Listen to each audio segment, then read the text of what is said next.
Adelaide's fingers closed around the door handle a heartbeat too late. The lock clicked, and Giles Pembroke's hand slammed against the wood beside her head, caging her against the painted panels of the dress room door. "You've been avoiding me all evening," he said, his breath wine-sweet and wrong. That wasn't kind. The party noise from below was a distant hum.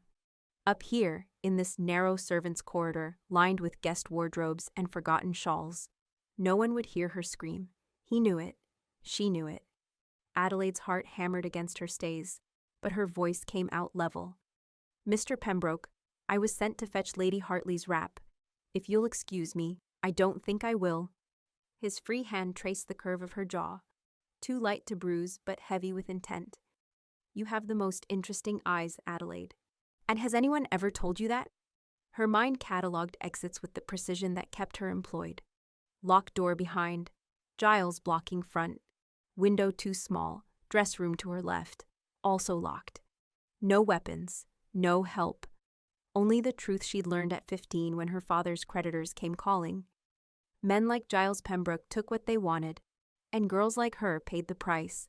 She opened her mouth to negotiate, to promise silence, to buy herself 30 seconds of thinking time. The temperature in the corridor dropped. Giles froze, his hand still against her face, and his expression shifted from predatory confidence to something else entirely. Fear. A voice like smoke and winter spoke from the shadows at the corridor's end. "Remove your hand. Now." Adelaide had seen Viscount Redwine exactly twice before tonight, and once in the entrance hall when he'd arrived, tall, dark-haired, moving with the kind of stillness that made servants step aside without being asked. Once in the ballroom, standing alone near the terrace doors, while every other guest clustered and chattered. Now he stood 10 feet away in a corridor that had been empty 3 seconds ago, and Adelaide's racing mind couldn't reconcile the distance with the silence of his approach. "Lord Redwin." Giles's hand dropped from her face, but he didn't step back. His voice carried all the warm confidence of inherited wealth and family name. "I was just helping Miss Mercer find—" "You were just leaving." Malcolm Redwin's gaze hadn't shifted from Giles, but Adelaide felt the weight of his attention like a physical thing. "Weren't you?" It wasn't a question. Giles's jaw tightened, and for a moment Adelaide thought he might argue, might spin some charming lie about misunderstandings and propriety. Then Redwine took a single step forward, and Giles moved. Fast. Too fast for dignity, stumbling slightly as he backed toward the main corridor. "This is a private matter between staff and—" "No." Redwine's voice didn't rise. Somehow that made it worse. "It isn't." Adelaide's fingers had gone numb on the door handle.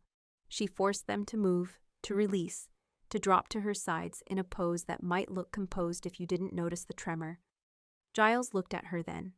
Really looked, his gaze cataloging her face with the same precision she'd used on the exits. "You won't say anything," he said quietly. "Will you, Adelaide?" It wasn't a question either. Then he was gone, his footsteps quick on the carpet. But Adelaide was alone in the corridor with a man whose eyes had gone the color of winter fog. "Are you hurt?" Redwin asked. "No." The word came out steady, a small victory. "Thank you for—" "Don't." He moved closer, and Adelaide's back pressed against the door before she could stop herself. He noticed. Of course he noticed. He stopped 3 feet away, hands loose at his sides, posture utterly controlled. "Don't thank me. Answer the question properly. Did he hurt you?" Adelaide's breath caught. The question was specific, surgical. Not, "Are you well, or do you need assistance?" the vague offerings that let people pretend and move on. "Did he hurt you?" "No," she said again. "He locked the door and cornered me, touched my face. Nothing more. Nothing more yet."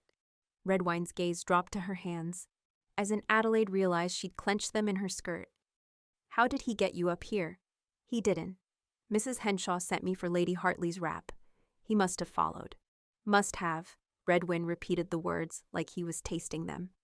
"You didn't notice him following you up 3 flights of stairs?" Heat crawled up Adelaide's neck.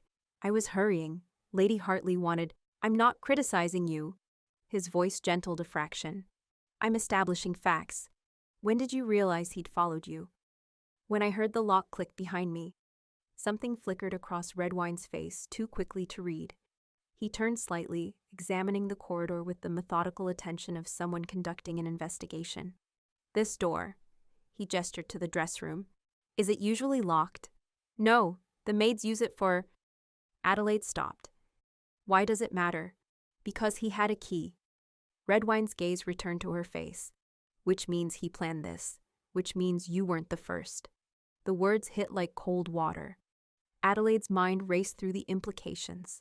Other maids, other locked doors, other girls who'd been too afraid or too sensible to speak. "You can't prove that," she said. "No." Redwine moved to the door, examined the lock with casual focus. "But you're intelligent enough to know I'm right. Aren't you, Miss Mercer?" He knew her name. Adelaide's pulse kicked up again for an entirely different reason. "I don't. Earlier tonight, you prevented a disaster in the kitchen when the aspic molds nearly collapsed. You redirected 3 guests away from the conservatory when someone spilled wine on the marble. And you noticed Lady Pembroke's bracelet had come loose before she did and returned it discreetly." Redwine's tone remained clinical, factual. "You're observant, competent, and utterly wasted in a house like this." Adelaide stared at him. "You were watching me. I noticed things." He straightened, and Adelaide caught a flash of something at his cuff. Dark fabric torn, hanging loose. "As do you. Which is why you're going to answer my next question honestly.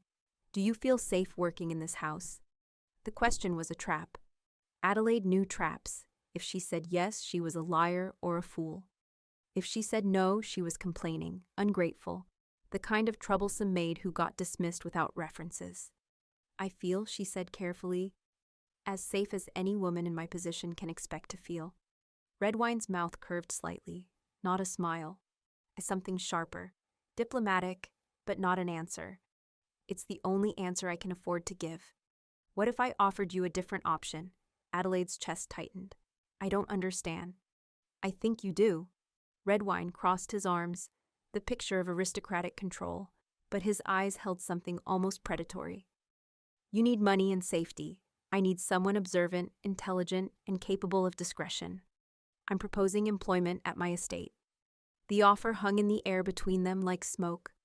Adelaide's mind spun through possibilities, risks, ulterior motives. Men didn't rescue maids out of altruism.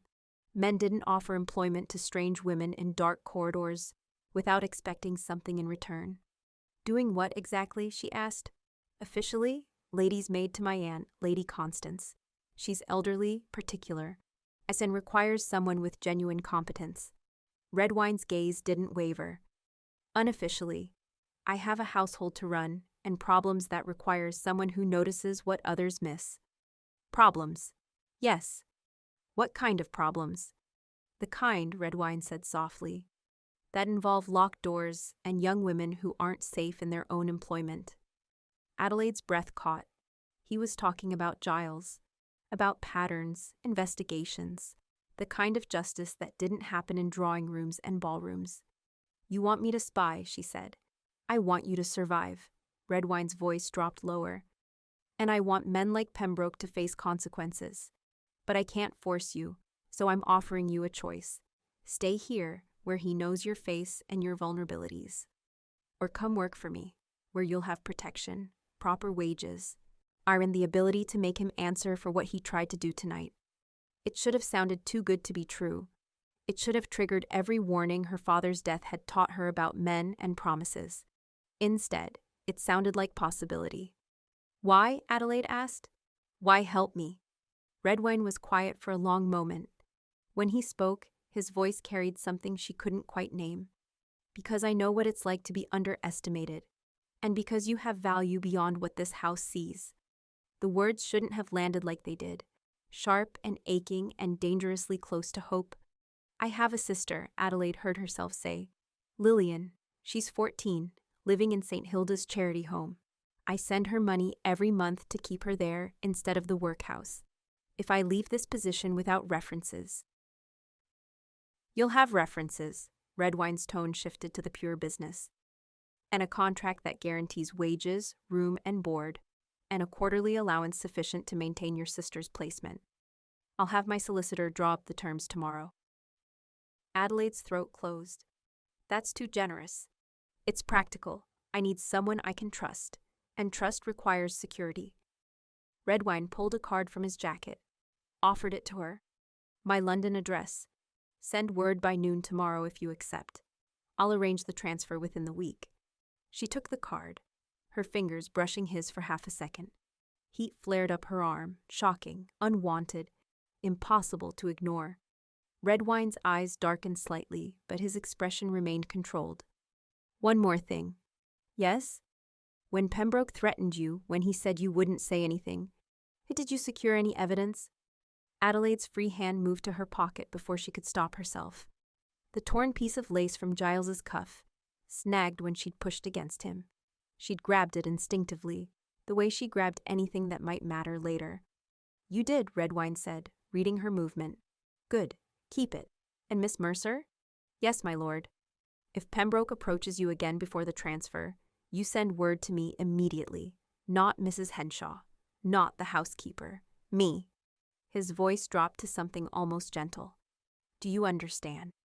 Adelaide nodded, not trusting her voice. Redwine stepped back, the perfect gentleman again, all dangerous edges tucked away. Go back to the party. Stay visible. Stay with others. I'll ensure Pembroke doesn't follow you. He turned to leave, and Adelaide's voice caught him at the corridor's end. Lord Redwine? He paused, glanced back. How did you know to come up here? She asked. The corridor was empty. The party is 3 floors down. How did you know I needed help? For a moment she thought he wouldn't answer. Then his mouth curved in something that definitely wasn't a smile. I told you, Miss Mercer. I notice things. He disappeared into shadow, his footsteps silent on the carpet, and Adelaide was left holding a calling card and a torn piece of lace that might change everything. She looked down at the card. Heavy stock, expensive ink, an address in Belgravia. That meant old money and real power. The smart choice was to stay, to keep her head down, avoid Giles Pembroke, and pray he'd move on to easier prey. The smart choice was survival, but survival, Adelaide was learning, had different definitions. She tucked the card into her bodice next to the lace and made her way back to the ballroom where the glittering lie continued without her. Tomorrow she would send word. Tonight she would stop being invisible. Adelaide sent word before breakfast. The rest of that day crawled by in agonizing slowness. She packed her single trunk with mechanical precision. 2 dresses, spare underthings, her mother's silver hairbrush, and the small wooden box that held her father's pocket watch, and the torn piece of lace from Giles Pembroke's cuff. She wrapped the lace carefully in cloth before tucking it beneath her other belongings. Evidence, proof, insurance against his word versus hers.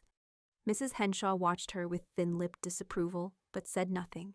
The other maids whispered in corners, and Adelaide ignored them all and tried not to think about the fact that she was gambling her entire future on a Viscount's promise and a feeling she couldn't name. She slept poorly that night, listening for footsteps that never came. The carriage arrived at dawn. Malcolm Redwin's crest gleamed on the door, and a tight-lipped driver handed her a sealed letter while 2 footmen loaded her trunk with silent efficiency. Miss Mercer, transfer approved. My solicitor will arrive within the hour to handle formalities. Pack what matters, leave the rest. R. No pleasantries. No questions about whether she'd changed her mind. Just cold efficiency that should have felt threatening, but instead felt like solid ground under shifting feet. Mrs. Henshaw protested when the solicitor arrived, and a thin man with spectacles and a voice like steel wrapped in silk. It's highly irregular. Lord Redwine has no right to simply extract staff without proper notice. He has every right. The solicitor produced documents. Miss Mercer's contract contains no exclusivity clause. Viscount Redwine is offering superior terms and immediate placement, unless you wish to argue the matter before a magistrate. Mrs. Henshaw's mouth thinned, but she waved Adelaide away with a dismissive hand. Giles was nowhere to be seen. Adelaide told herself that was good fortune, and tried to ignore the crawling sensation between her shoulder blades as the carriage pulled away from the only employment she'd known. The Redwine estate materialized through morning fog like something from a fever dream. It wasn't the largest house Adelaide had seen. Lady Ashford's sprawling country manor dwarfed it. but it had a presence that made size irrelevant. Gray stone, tall windows, and grounds that stretched into dark forest on 3 sides. No neighbors visible, no other estates crowding close, isolated. The word should have frightened her. Instead, as the carriage rolled up the curved drive, Adelaide felt something loosen in her chest. Space, distance. A place where Giles Pembroke's charm and family name meant nothing. The housekeeper met her at the side entrance. Mrs. Agatha Crowley was perhaps 60. Iron gray hair pulled tight, keys hanging from her belt like weapons. Her eyes, sharp and pale, assessed Adelaide in one sweeping glance. "Miss Mercer, you're younger than I expected." "I'm competent enough to compensate," Adelaide said evenly. Mrs. Crowley's mouth twitched, almost a smile. "We'll see. Come." Lady Constance is particular about introductions. The interior was surprisingly warm. Gas lamps in every hall, thick carpets muffling footsteps, furniture that looked comfortable rather than showy. But Adelaide's attention caught on smaller details. Doors that locked from the inside, windows with heavy shutters, and a faint smell she couldn't quite place. Something wild and clean, like winter forests. "The rules," Mrs. Crowley said as they climbed a wide staircase. "You do not enter his lordship's wing without summons. You do not discuss household matters with outsiders. You do not wander the grounds after dark. Clear? Crystal. Good." Mrs. Crowley paused outside a door painted soft blue. "Lady Constance can be demanding, but she's fair. Prove yourself useful, and you'll find this a better situation than most. Prove yourself careless, and you'll be gone before breakfast." She knocked, and a cultured voice called, "Enter." Lady Constance Redwine occupied a chair by the window like a queen holding court. 70 if she was a day, with silver hair elaborately dressed and eyes the same pale gray as her nephew's. She wore black silk, mourning perhaps, though Adelaide didn't know for whom, and held a piece of embroidery she clearly had no intention of actually working. "So," Lady Constance said, studying Adelaide with unnerving focus, "you're the girl Malcolm rescued from Pembroke's attentions." Adelaide's throat closed. "He told you?"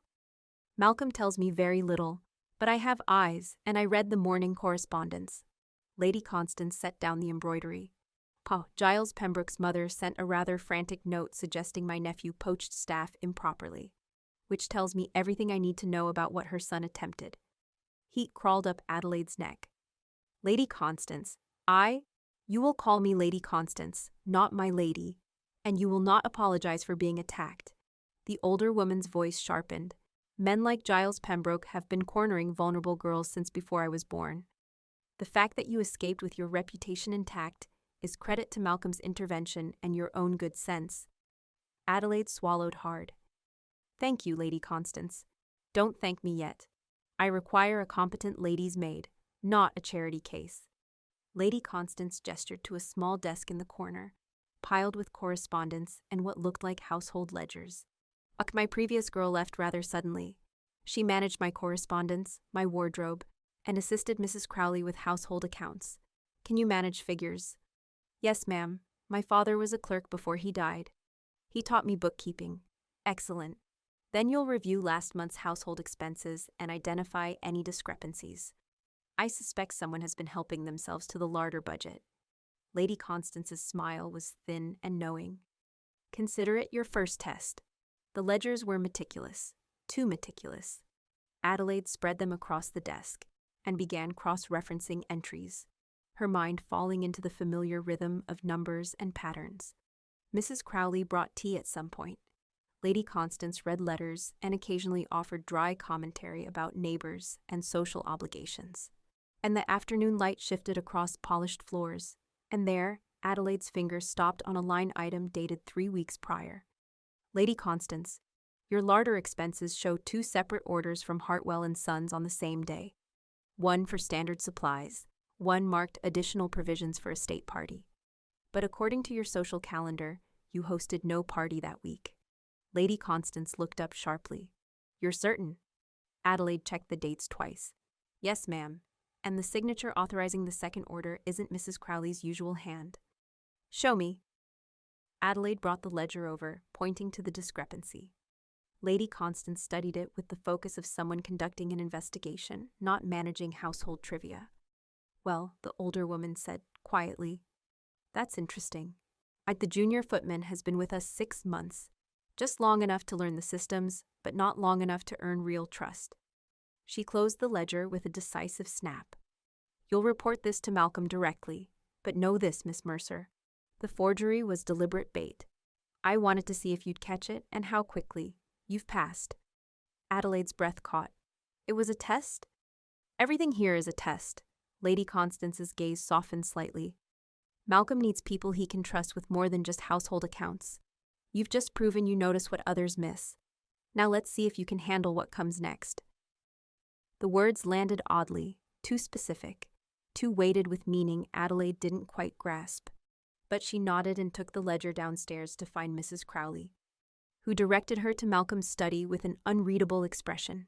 Adelaide knocked, heard a curt, "Come," and stepped into a room that smelled like leather and something else. That same wild forest scent from the hallways, stronger here. Malcolm Redwine stood by the window, still dressed for riding, dark coat, boots, no hat. He turned when she entered, and Adelaide's breath caught despite herself. In candlelight and crisis, he'd been dangerous. In afternoon sun, he was something else entirely. Not handsome in any conventional sense, too sharp, too controlled, features more interesting than pretty, but compelling in a way that made her forget why she'd come. The sleeves of his shirt were rolled to his elbows, revealing forearms corded with muscle and scattered with old scars. Adelaide's gaze caught on them before she could stop herself. A heat crawled up her neck when she realized he'd noticed her staring. "Miss Mercer," his voice was neutral, but his gaze tracked over her like he was cataloging changes. "You're settled?" "Yes, my lord. Lady Constance gave me a task." Adelaide crossed to his desk, focused on the ledger to avoid looking at him again.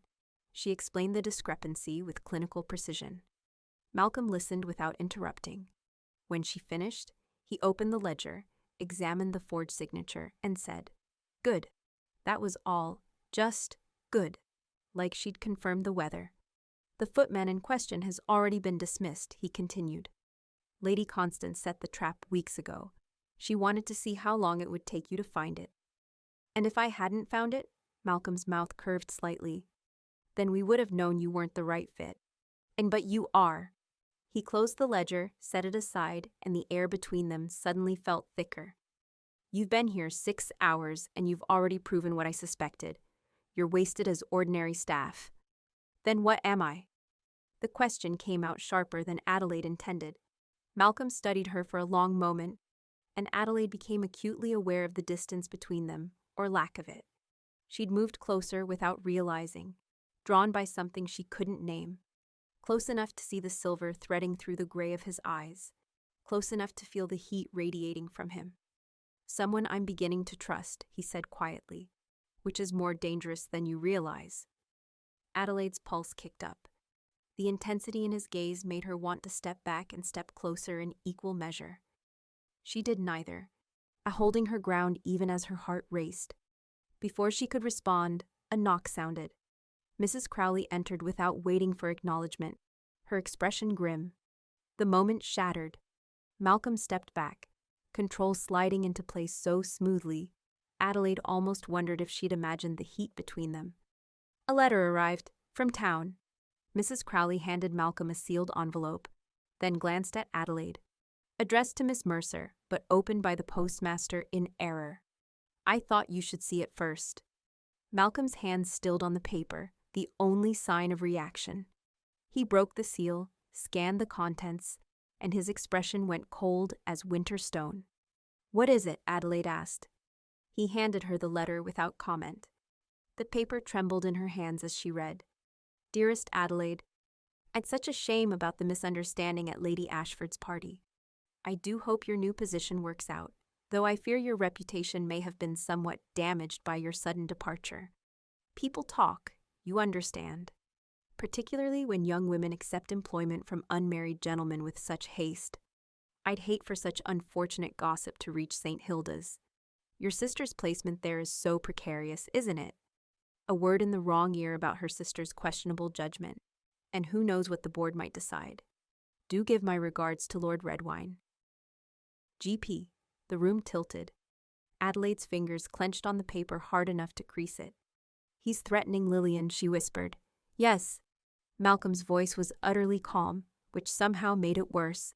Amarin spreading rumors designed to make you unemployable anywhere else. I should never have accepted your offer. I've brought this to your door. Stop. The command wasn't loud, but Adelaide's mouth closed. Malcolm moved closer, and she caught that forest scent again, stronger now. Pembroke was always going to retaliate. The only question was how. Now we know. What do I do? You do exactly what you've been doing. You work, you prove your value, and you let me handle Giles Pembroke. Malcolm's gaze held hers. Do you trust me? It was an absurd question. She'd known him 3 days. He'd offered her employment under circumstances that should have screamed ulterior motives. But standing in his study with a threat letter crumpling in her hand and nowhere else to turn, Adelaide heard herself say, yes. Something flared in Malcolm's eyes. Surprise, maybe, or satisfaction. Good. Then take the evening to settle in. I've already sent word to St. Hilda's Board of Trustees, friends who owe me favors. Lillian's placement will be secured regardless of what gossip Giles spreads. By tomorrow, that protection will be formalized. Relief flooded through Adelaide so suddenly her knees felt weak. Thank you. Don't thank me yet. This is only his opening move. Malcolm's expression hardened. But Pembroke will learn that some women can't be silenced with threats and gossip. The certainty in his voice should have felt like empty reassurance. Instead, it felt like a promise. Adelaide tried to sleep that night. Failed. The room Lady Constance had assigned her was comfortable, small but well-appointed, with a real bed instead of a servant's cot and a window overlooking the back gardens. But comfort didn't quiet her mind. Giles's letter had made everything real. This wasn't rescue, this was war, and Lillian was in the line of fire. Around midnight, Adelaide gave up on sleep and wrapped a shawl around her shoulders. The house was quiet, staff long abed. She moved through dim corridors with the careful silence of someone used to being invisible. Heading for the library Mrs. Crowley had mentioned earlier, reading might help, or at least provide distraction until exhaustion won. The library was dark except for moonlight through tall windows. Adelaide was reaching for a lamp when she heard it. A sound from the gardens, low, wrong, like something large moving through undergrowth. She moved to the window, peered out into silver-washed darkness. Nothing, just empty lawn and the forest edge beyond. Then a figure emerged from the tree line, man-shaped but wrong, too tall, moving with a gait that wasn't quite human. Adelaide's heart slammed against her ribs as the thing came closer, crossing the lawn toward the house with purposeful intent. She should run, wake someone, scream. Instead, Adelaide's hand found the window latch. She opened it an inch, and sound flooded in, growling, deep and continuous, vibrating through the ground. The man-shape stopped 20 feet from the house and turned its head toward the library window, toward her. Eyes flashed in the moonlight, pale gold, reflective like an animal's. Adelaide stopped breathing. Then another shape exploded from the terrace, massive, dark, moving with speed that defied physics. It hit the first creature with a sound like thunder, and they went down together in a tangle of limbs and fury. Not limbs, claws. Adelaide's mind tried to process what she was seeing. Failed. Tried again. The second shape was a wolf. Huge, far larger than any natural wolf should be, with midnight black fur and those same pale eyes she'd seen in Malcolm Redwine's face. Impossible. The creatures fought with savage intensity. The first one, gray-furred, lankier, tried to break away, tried to run back toward the forest. The black wolf cut it off, teeth flashing, driving it back toward the house with relentless precision. Not trying to kill it, trying to contain it. Adelaide watched, frozen, as the black wolf forced the gray into submission. The gray finally dropped, throat exposed, and went still. The black wolf stepped back. Its sides heaved, and then it turned and looked directly at the library window. At Adelaide, she couldn't look away, couldn't move, couldn't think past the single impossible thought crystallizing in her mind. Malcolm. The wolf's eyes held intelligence, recognition, and something that might have been concern. Then it turned and herded the gray wolf back toward the forest, disappearing into shadow. Adelaide stood at the window for a long time after they vanished, her heart pounding, her hands shaking. She should run, pack her things and leave before morning. Whatever she'd stumbled into was beyond reason, beyond safety, beyond anything she'd imagined when she'd accepted Malcolm's offer. But she didn't move, because beneath the shock and fear, something else stirred. Understanding, the careful control, the unnatural awareness. At the way he'd appeared in an empty corridor without sound, the staff's watchfulness, the locked doors and shuttered windows. All of it made terrible, perfect sense. Malcolm Redwine wasn't just a viscount with dangerous connections. He was something else entirely, and Adelaide had just seen exactly what that something was. The rogue had been young, stupid, probably newly turned and desperate for territory. Malcolm had dealt with him efficiently, driven him past the estate boundaries with clear warning about what would happen if he returned. No killing necessary, just dominance and clarity. The rogue would spread word. Redwine land was defended. Testing those defenses would cost. But efficiency didn't matter when Malcolm circled back toward the house and caught Adelaide's scent in the library. She'd seen. He'd felt her watching. At that prickling awareness that came with being observed by someone who mattered. He'd glanced up at the window and found her silhouetted against the glass, frozen, staring, no scream, no running, just watching. Now Malcolm paced his rooms in human form, still riding the adrenaline of the shift and the fight, trying to decide what came next. She would leave. Of course she would leave. No sane human stayed after learning the truth. He should let her go. It would be safer, cleaner. Except the thought of her leaving made his wolf snarl with fury, made his chest tighten with something too close to panic. Mine, the wolf had whispered, when he'd first caught her scent in that upstairs corridor. Malcolm had ignored it, chalked it up to protective instinct and the wrongness of what Pembroke had been doing. But seeing her face in the window tonight, are shocked but not hysterical, frightened but not fleeing, had confirmed what he'd been trying to deny. The bond wasn't protective instinct. It was recognition. She was his mate, and she'd just discovered he was a monster. Malcolm stopped pacing, forced himself to breathe, to think past instinct. Give her the night, let her process. In the morning, he would offer her the choice she deserved: stay with the truth, or leave with enough money and protection to start elsewhere.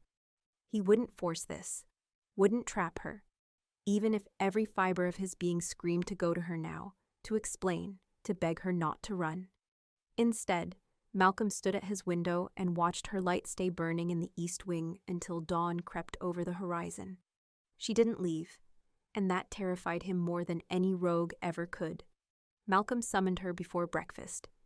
Adelaide went without hesitation, without even pretending she didn't know why. He was waiting in his study, standing by the window again as if he couldn't bear to sit still. He didn't turn when she entered. "You saw," he said, "not a question." "Yes." "And you're still here?" "Yes." Now he turned, and Adelaide saw the careful blankness in his expression, the look of a man braced for rejection. "Why?" Malcolm asked. Adelaide had spent the entire night asking herself the same question. She'd examined it from every angle, tested it for stupidity or desperation or some failure of self-preservation. The answer remained the same. "Because nothing else changed," she said. "Giles Pembroke is still a predator. My sister is still vulnerable. And you—" She paused, choosing words carefully. "You stopped that creature from reaching the house. You protected everyone inside without killing it. That matters more than what you are." Malcolm's expression shifted, surprise, then something almost like pain. "You don't know what I am." "Then tell me." He studied her for a long moment, some internal war playing out behind his eyes. Then he moved to the door, locked it, and returned to stand before her. "I'm a wolf shifter," Malcolm said, voice flat and factual. "Alpha of this territory and 3 others.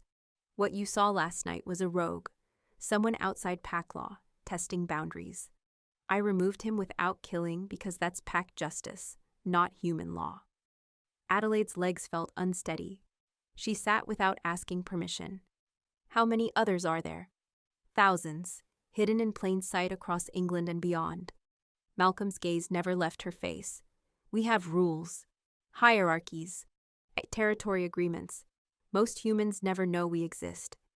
And your staff, Mrs. Crowley, Lady Constance, all pack, or trusted humans who've proven their loyalty over decades. Why tell me? Adelaide asked. You could have let me leave, let me think I'd imagined it. Because you're too intelligent to lie to. And because, Malcolm stopped, his hands flexing at his sides. Because? Because you deserve the truth before you decide whether to stay. The words hung between them, weighted with meaning Adelaide didn't fully understand. If I stay, she said slowly, what does that mean? What am I walking into? Danger. Giles Pembroke's retaliation is real, but it's human danger. What I'm offering now involves more. Malcolm's voice dropped lower, and he took a step closer. Adelaide's breath hitched as she caught that forest scent stronger than ever. There are rogues, rival packs, hunters who know what we are. If you stay under my roof, you become part of that world whether you want to or not. And if I leave, I'll ensure your safety, money, references, protection for Lillian. You'll never want for anything. His expression was carefully neutral, but something in his eyes betrayed him. No strings, no obligations. It should have been an easy choice, safety versus danger, known world versus impossible revelation. But Adelaide thought of Giles's smug threat letter, thought of the black wolf driving away danger with controlled precision, thought of Malcolm's cold efficiency in that corridor, his careful distance, even when every instinct must have told him to crowd her. I'm staying, she said, and Malcolm's eyes darkened. You don't know what you're agreeing to. I know Giles Pembroke targeted me because I was alone and powerless. I know you've offered me a way to fight back. Adelaide met his gaze steadily. I know you could have forced this, could have kept the truth hidden, but instead, you're giving me a choice. That matters. Adelaide. I'm staying, she repeated. And this time her voice carried steel. Not because I have nowhere else to go. Because I choose this. I choose fighting over hiding. Something cracked in Malcolm's control. He crossed the distance between them in 2 strides, dropped to one knee beside her chair so they were eye level. If you stay, I will protect you, he said, voice rough. But I need you to understand the bond between us isn't normal. Adelaide's breath caught. Bond? You felt it. Are in the corridor that night. When our hands touched, Malcolm's gaze searched her face, and Adelaide became acutely aware of how close he was. The heat of him, the intensity. Heat, recognition, the sense that something fundamental shifted. I felt something, Adelaide admitted. Her pulse raced as she forced herself to hold his gaze. I didn't know it had a name. It's called a mate bond. It means... He stopped, visibly struggling, and Adelaide watched the muscles in his throat work as he swallowed. It means you're mine in ways that have nothing to do with employment or protection. And if you stay, that bond will grow stronger, more undeniable. Undeniable, Adelaide repeated. But not unbreakable. Malcolm's mouth twisted. You can walk away. The bond doesn't force anything, but it will always be there. I'd always pull at you. Adelaide should have been terrified, should have run. Instead, she felt something settle in her chest, something that had been restless and uncertain since her father died, finally finding solid ground. I'm not afraid of bonds I choose, she said quietly. I'm afraid of being controlled. There's a difference. Malcolm's eyes searched hers, looking for doubt, for hesitation. His hand lifted as if to touch her face, then stopped, hovering in the air between them. The restraint in that aborted gesture said more than words could. Adelaide didn't look away. All right, he said finally, his hand dropping back to his side. Then we do this together. Partners. Equals in strategy, if not in strength. Partners, Adelaide agreed. He stood, offered his hand to help her rise. Adelaide took it, and that heat flared between them. Are stronger now, undeniable now. Malcolm's fingers tightened on hers for just a moment. Then he released her and stepped back, control sliding into place. First order of business, he said, voice turning businesslike even as his eyes remained dark with something unspoken. We handle Pembroke's threats. I sent word yesterday to St. Hilda's Board of Trustees, friends who owe me favors. The formal confirmation should arrive today, securing Lillian's placement, regardless of gossip. Relief flooded through Adelaide. Thank you. Second, you learn basic estate security. Mrs. Crowley will teach you which doors lock, which paths to avoid after dark, and what to do if rogues appear. Malcolm moved to his desk, pulled out a leather-bound journal. This contains PAC protocols. Study it. Adelaide took the journal. And third, we find proof of Pembroke's pattern, other women, other attacks. Enough evidence that human authorities can't ignore it. His expression hardened. He'll pay for what he's done, just not the way my wolf wants him to. Which is? Violent, final, satisfying. Malcolm's smile was all teeth. But I don't kill, so we'll ruin him the legal way instead. Adelaide found herself smiling back. I can work with that. They spent the rest of the morning planning. Malcolm explained PAC structure, alpha, beta, enforcers, territory rules. Adelaide asked sharp questions and filled pages with notes. And beneath the strategy and logistics, that bond hummed between them like a plucked string. Undeniable, but chosen. Adelaide left his study 3 hours later with a head full of impossible information and a heart that felt, for the first time in years, like it might be safe. She was halfway to her room when Mrs. Crowley intercepted her in the hallway, moving with unusual urgency. Miss Mercer, a message just arrived. The housekeeper's expression was grave as she handed over an official-looking envelope. From St. Hilda's. It came by special courier. Adelaide's stomach dropped. She broke the seal with trembling fingers. Miss Adelaide Mercer, this letter serves as formal notice that a complaint has been filed, questioning your character and fitness as guardian sponsor for Miss Lillian Mercer. The allegations suggest moral impropriety and financial instability that may render you unsuitable to maintain her placement at St. Hilda's Home for Girls. The Board of Trustees will convene tomorrow at 10 o'clock to review the matter. Your presence is neither required nor invited, as a decision will be rendered within 48 hours. Should the board rule unfavorably, Miss Lillian Mercer will be transferred to the parish workhouse no later than Friday next. Respectfully, Mrs. Dorothea Hartwell, Secretary, Board of Trustees. The paper crumpled in Adelaide's fist. When did this arrive? She asked, her voice remarkably steady despite the rage burning in her chest. Not 10 minutes ago. The courier said it was posted yesterday evening. Mrs. Crowley's gaze was knowing. Pembroke moves quickly when he wants to hurt someone. Yesterday evening, before Malcolm could formalize his protection, before his trustee friends could intervene. Giles had anticipated the countermove and struck first. Where's Lord Redwine? Adelaide asked. The stables. But Miss Mercer, Adelaide was already moving. Malcolm was in the stables, examining a lame mare when Adelaide found him. He looked up at her approach, took one look at her face, and straightened. What happened? She handed him the letter without speaking. He read it once, twice. Then his hands stilled on the paper, the only sign of violence being forcibly contained.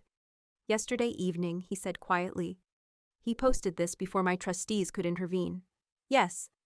And the board convenes tomorrow. No appeal, no hearing, just a decision that will send Lillian to the workhouse. Malcolm's voice remained level. He knew exactly what he was doing, knew exactly how much time he had to strike. Can your trustees still help? Not in time. The board moves at its own pace, and Mrs. Hartwell, she's sympathetic to the Pembrokes. Has been for years. Han, she'll push through a decision before my people can counter it. Adelaide's chest felt too tight. Then I've lost. No. Malcolm's voice cut through her rising panic like a blade. You haven't. Not yet. Tomorrow you're going to that board meeting. Malcolm handed back the letter, his eyes sharp with calculation. The notice says your presence isn't required. It doesn't say it's forbidden. You'll attend, and you'll bring proof. What proof? Giles's word against mine is not what I'm talking about. Malcolm moved closer, and Adelaide caught that forest scent that now meant safety instead of strangeness. You said he targeted other women, that this wasn't the first time. If we can prove a pattern, even hint at one, the board will have to listen. Adelaide's mind raced. Lady Ashford's household, the Pembroke estates. Like someone must have seen something, experienced something. Then we find them, today. Malcolm glanced at the sun's position. It's barely past 9. Mrs. Crowley spent last night making inquiries through the servants' network. She has 2 addresses for us, women who left Pembroke employment under suspicious circumstances. If we leave within the hour, we can reach them both and return by late afternoon. 2 women in 1 afternoon? Adelaide's tactical mind started calculating travel times, interview duration, the delicacy required. Mrs. Crowley will continue searching while we're gone. If we find solid testimony from 2, and she locates others willing to provide written statements, we'll have enough. Malcolm's expression softened slightly. But I need you to ask the questions, woman to woman. Survivor to survivor. The words landed like a benediction and a burden at once. What if they won't talk to me? I'm nobody, just another maid who ran. You're not nobody, Malcolm's voice dropped lower. And you won't be going alone. 20 minutes later, Adelaide sat in her room staring at the small wooden box that held her father's pocket watch and the torn piece of lace from Giles Pembroke's cuff. She'd wrapped it carefully after the attack. Evidence, proof, insurance, against his word versus hers. But looking at it now, Adelaide felt doubt creep in. A piece of torn lace. What did that prove? He could claim she'd grabbed it accidentally during some innocent interaction. Could spin any story that made her look hysterical or vindictive. But paired with other women's testimony, our Adelaide wrapped the lace in clean cloth and tucked it into her reticule. Physical evidence and witness statements together. It had to be enough. A knock sounded. Lady Constance entered without waiting for invitation, her sharp gray eyes taking in Adelaide's pallor, the letter on the bed, the tension in her shoulders. Mrs. Crowley told me, she said quietly, about St. Hilda's, about Pembroke's move. Malcolm and I are going to find women who can testify. I know. He told me before he went to arrange the carriage. Lady Constance moved to the window, her posture regal despite her age. I also know the board. I served as trustee for 15 years before my health declined. Mrs. Hartwell is ambitious, easily swayed by wealth and title, and deeply afraid of scandal. Then we have no chance. I didn't say that. Lady Constance turned, and her expression held something fierce. I said she's afraid of scandal, so you need to make her more afraid of the scandal of ignoring assault than the scandal of believing you. Adelaide's breath caught. How? By being unshakable, by presenting facts, not pleas. Lady Constance crossed to her, placed both hands on Adelaide's shoulders. You have survived your father's death, poverty, and a predator's attack. You have noticed what others miss and refuse to be invisible. That boardroom full of wealthy trustees doesn't frighten you more than what you've already faced. It should, but it won't. Lady Constance's smile was thin and knowing. Because you're not asking for mercy. You're demanding justice. There's a difference. The words settled into Adelaide's chest like armor. One more thing, Lady Constance said, releasing her. Malcolm will want to protect you in that boardroom.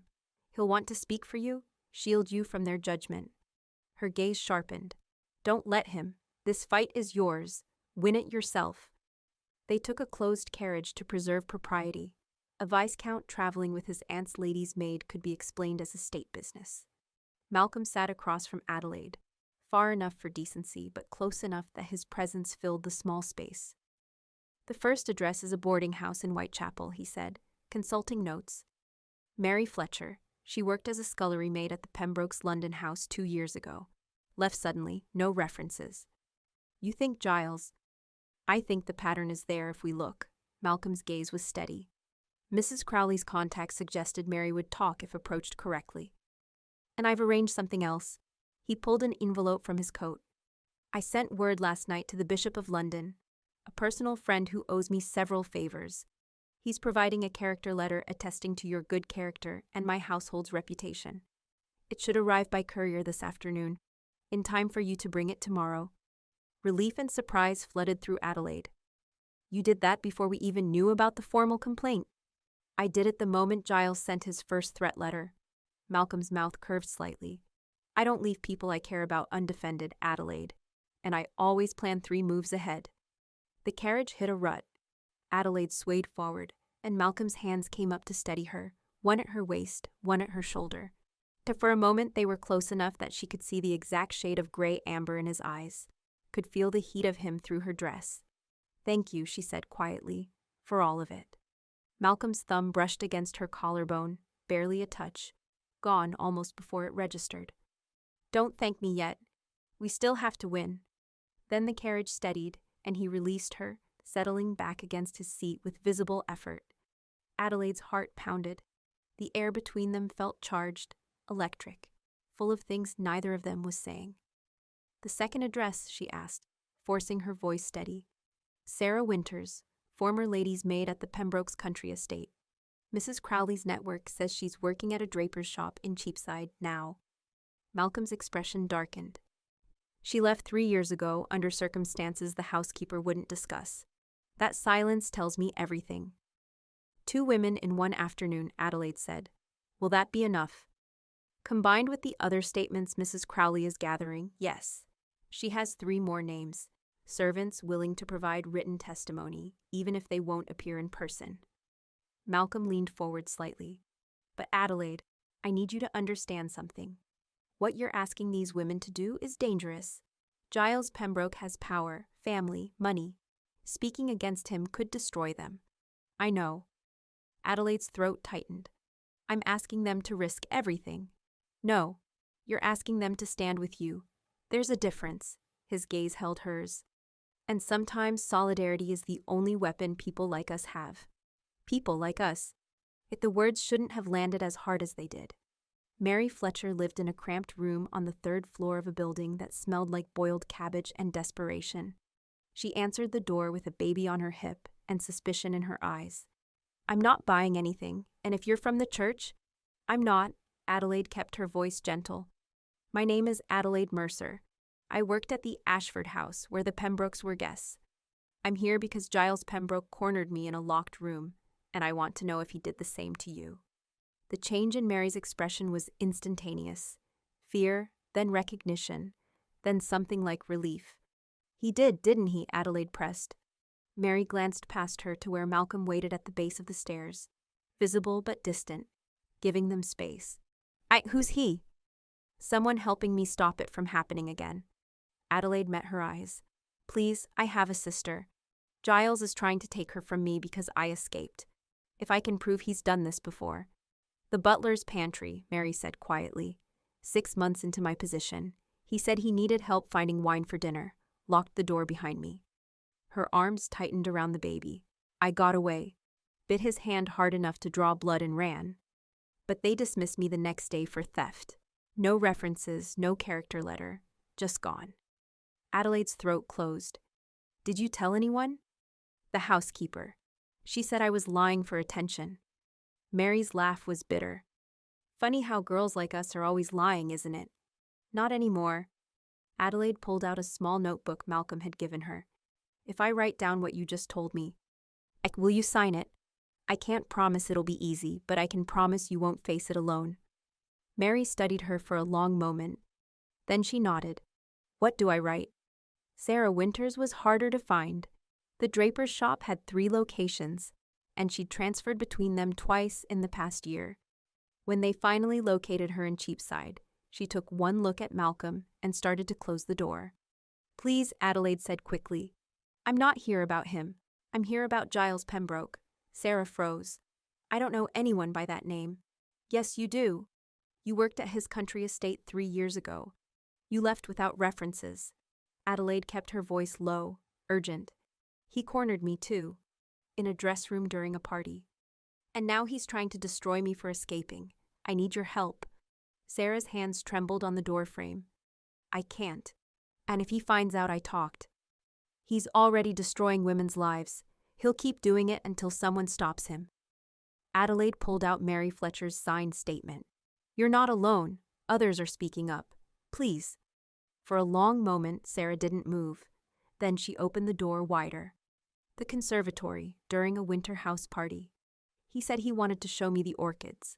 Her voice was flat, affectless. I screamed. A footman heard and came running, but the family said I'd propositioned their son and dismissed me on the spot. "Will you sign a statement?" Adelaide asked. Sarah looked at the notebook, then at Adelaide's face. Will it actually matter? Or are we just making ourselves targets? I don't know, Adelaide admitted. But I know staying silent hasn't protected us. And I know he'll do it again if we don't try. Sarah took the pen. By the time they returned to the carriage, Adelaide had 2 signed statements and a sick feeling in her stomach. 2 women, she said, as Malcolm helped her into the carriage. His hand was warm and steady on hers, and she didn't pull away as quickly as she should have. 2 women in 3 years, and those are just the ones we found in one afternoon. Mrs. Crowley sent word via courier, Malcolm said, settling across from her. She has 3 more written statements from servants who worked in various Pembroke properties. Different years, different locations, same pattern. He pulled a slim folder from beneath his seat. Combined with yours, that's 6 women willing to testify in writing. Adelaide took the folder with shaking hands. 6 statements. 6 women who'd been dismissed, ruined, silenced. It's not enough, she whispered. The board will say they're all servants with grudges and no proof. Then we give them proof. Malcolm's voice was quiet but fierce. You have the torn lace from his cuff. Physical evidence from your own attack. Combined with 6 separate testimonies spanning 3 years? A piece of fabric proves nothing without context. It proves you grabbed something during the struggle. It proves physical contact. And paired with the pattern, Malcolm leaned forward. Adelaide, you're thinking like someone who's already lost. Stop it. I'm thinking like someone who knows how the world works. Men like Giles Pembroke don't face consequences. Women like us don't win. You're not like anyone I've ever met. Malcolm's intensity filled the carriage. And tomorrow you're going to walk into that boardroom and prove exactly how wrong he was to underestimate you. Adelaide met his gaze, and something fierce ignited in her chest. What if I can't? You can. I've seen you do impossible things already. His hand found hers across the space between them. And I'll be there, not to speak for you. This victory needs to be yours, but to make sure they can't ignore you. The touch of his hand steadied something in her. Adelaide squeezed once, then pulled back. We should prepare what I'll say, how to present the evidence without sounding desperate. They spent the rest of the journey strategizing, what order to present statements, how to frame the physical evidence, which questions Mrs. Hartwell might ask, and how to answer them. And beneath the strategy, that bond hummed between them. Undeniable, growing stronger. They arrived back at the estate near sunset. Mrs. Crowley met them in the entrance hall with a tense expression. A visitor arrived an hour ago, she said. He insisted on waiting. Said it was urgent pack business. Malcolm's expression hardened. Where? Your study, and my lord. Mrs. Crowley's gaze flicked to Adelaide. He asked specifically about Miss Mercer. Adelaide's stomach dropped. Who is he? Edwin Vale, Malcolm's beta and second in command. Mrs. Crowley's tone was carefully neutral. If he's here, something's wrong. Malcolm glanced at Adelaide. Go to your room, lock the door. Don't open it for anyone but me or Mrs. Crowley. What's happening? I don't know yet, but I need you safe while I find out. His hand found hers briefly, squeezed once. Please, Adelaide wanted to argue. Instead she nodded and climbed the stairs, every instinct screaming that something was wrong. She made it to her room, closed the door, and was reaching for the lock when she heard it. Voices, low and urgent, drifting up from Malcolm's study through the old house's thin walls and heating grates. Adelaide pressed her ear to the vent near the floor. Can't protect her forever. A male voice, unfamiliar and cold. The council knows about the human. They're not pleased. The council doesn't dictate who I keep in my household. Malcolm's voice was controlled but edged with warning. They do when she's a liability, when she draws attention, a pause, when she's your mate. Adelaide's breath stopped. That's none of their concern. It's every pack's concern when an alpha king claims a human mate with no supernatural blood, no pack ties, and enemies who could use her against you. The stranger's voice sharpened. Giles Pembroke isn't just human nobility, Malcolm. Our informants confirmed his family has ties to the Hunters Guild. Active ties. If they learn she matters to you, they won't. They already suspect. Why else would you intervene so publicly? Why else would you relocate her here? Edwin sighed. I'm not here to threaten. I'm here to warn you. The council convened an emergency session 2 days ago. Word travels through PAC networks faster than you think. Someone in Lady Ashford's household is connected to the London PAC, and they reported the confrontation. The council wants her gone. If you refuse, they'll vote to remove her themselves. Let them try. They'll do more than try. They'll declare her a breach of PAC law and demand her exile. And if you resist, the voice dropped lower, they'll question your fitness to lead. You know what that means. Silence. Long enough that Adelaide's chest ached from holding her breath. How long do I have? Malcolm asked finally. The vote is in 3 days. If you want to prevent it, you need to either prove she's essential to PAC interests, or you need to let her go.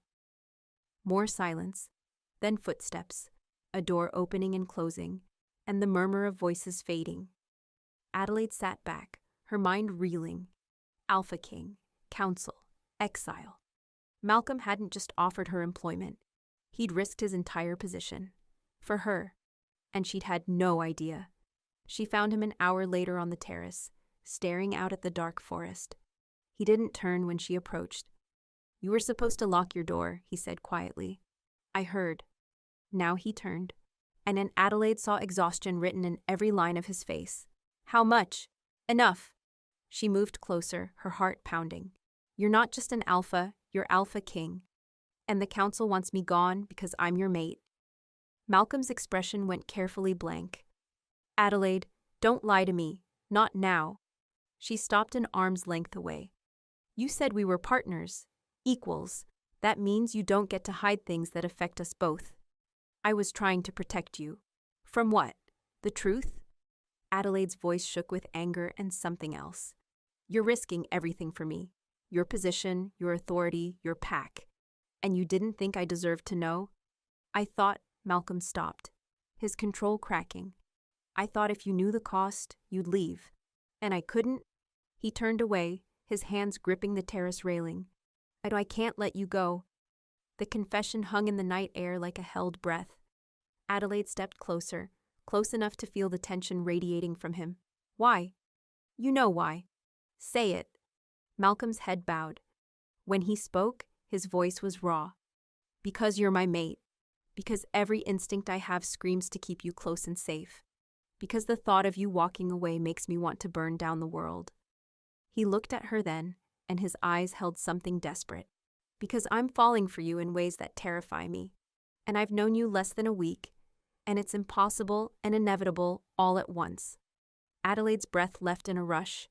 She should step back, should tell him this was too much, too fast, too impossible. Instead, she closed the distance between them and kissed him, as it was nothing like she'd imagined a first kiss should be. It wasn't gentle or careful or sweet. It was desperate and hungry and tasted like surrender. Malcolm made a sound low in his throat and pulled her closer, one hand at her waist, one cupping the back of her head. His mouth moved against hers with controlled intensity, like he was holding back an ocean with a dam that was starting to crack. Adelaide's hands found his shoulders, his neck, tangling in his hair.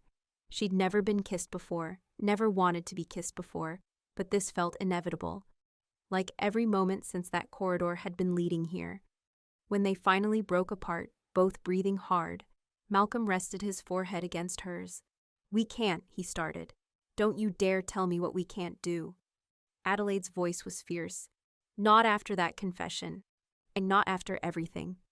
The council can go to hell. She pulled back to meet his eyes. I'm not leaving because some PAC authority says I'm inconvenient. And I'm certainly not leaving because you're trying to protect me from choices I deserve to make. Adelaide, I go to the board meeting tomorrow. I fight for Lillian with the evidence we gathered. Her hands framed his face. And then we face your council together. All of it. No more secrets. No more trying to shield me from consequences. You don't know what you're agreeing to. I know exactly what I'm agreeing to. Adelaide's smile was fierce. I'm choosing you. I'm choosing this fight. I'm choosing to stop being invisible.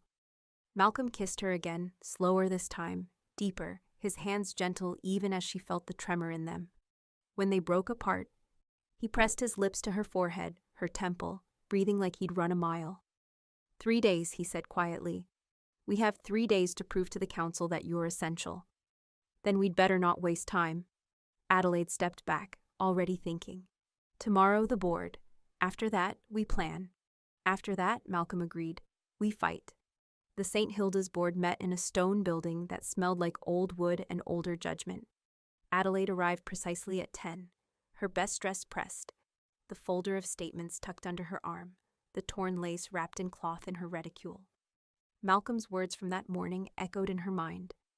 Show them who you are. Mrs. Dorothea Hartwell presided from the head of the table, a thin woman with steel-gray hair and eyes like chips of ice. 4 other trustees flanked her, all of them wealthy, and all of them watching Adelaide like she was something unpleasant tracked in on their shoes. Miss Mercer, Mrs. Hartwell's voice was cold courtesy. Your presence is noted but unnecessary. The complaint against your guardianship has been reviewed. I have evidence. Adelaide set the folder on the table.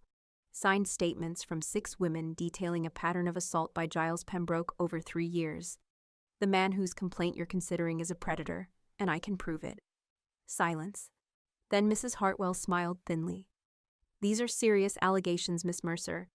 Allegations against a respected family based on the word of... She glanced at the folder. Dismiss servants with grudges? Women with truth, Adelaide corrected. Women who were punished for speaking up. I just like Giles is trying to punish me now by targeting my sister. Mr. Pembroke's complaint raises legitimate concerns about your moral character and financial stability. My moral character? Heat flooded Adelaide's face.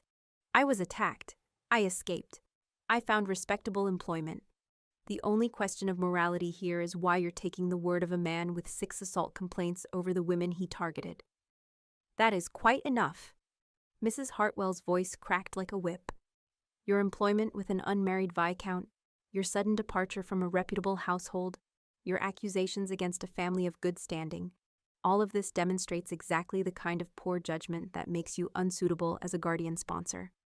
Adelaide felt the room tilting, felt the trap closing. Then a voice spoke from the doorway.